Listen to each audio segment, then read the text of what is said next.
औज़ु बिल्लाहि मिनश्शैतानिर्रजीम बिस्मिल्लाहिर्रहमानिर्रहीम।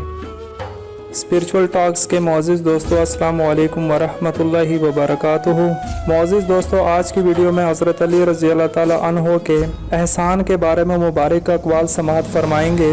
दोस्तों, वीडियो को आखिर तक ज़रूर देखें और अगर वीडियो अच्छी लगे तो दोस्तों के साथ शेयर भी करें। जो बुराई करे उसके साथ भलाई करो और लोगों की गलतियों को माफ़ी से ढांप दिया करो, क्योंकि माफ़ करना बड़ी तारीफ़ की बात है और फजीलत का अंसर है। एहसान से लोगों के दिल काबू में आ जाते हैं और फजलो करम से सब ऐब छुप जाते हैं। जितलाने वाले के एहसान और नेकी में कोई लज्जत नहीं।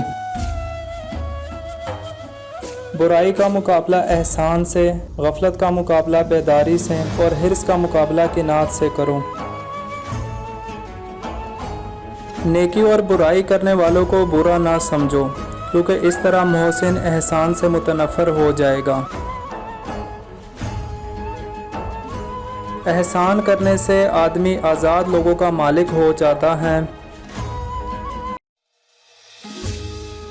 जब तक किसी की तकलीफ को दूर ना किया जाए वो कभी ताबे नहीं होता। एहसान एक तोक है जो शुक्र या बदला देने से खुल जाता है। अगर तुम चाहते हो अल्लाह ताला की गालिब जुमात में तुम्हारा शुमार हो तो तुम तकवा इख्तियार करो और तमाम कामों में एहसान को मलहूज़ रखो।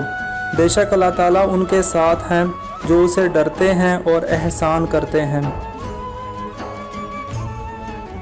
दुश्मन पर एहसान करना एक बड़ी कामयाबी है। ज़िक्र खैर निहायत उम्दा गनीमत है। नेक औलाद अच्छा ज़िक्र है। तौफीक़े ऐज़दी एक अच्छा हिस्सा है और तवज्जो बहुत उम्दा शराफत है। जो शख्स एहसान करके जितलाए वो अपनी मरवत पर जुल्म करता है। बेहतरीन एहसान ये है कि आदमी शुरफा के साथ भलाई करे।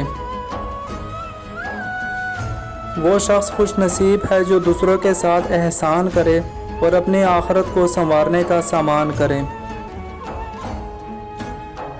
लोगों के साथ एहसान करना निहायत आला दर्जे की बख्शिश है।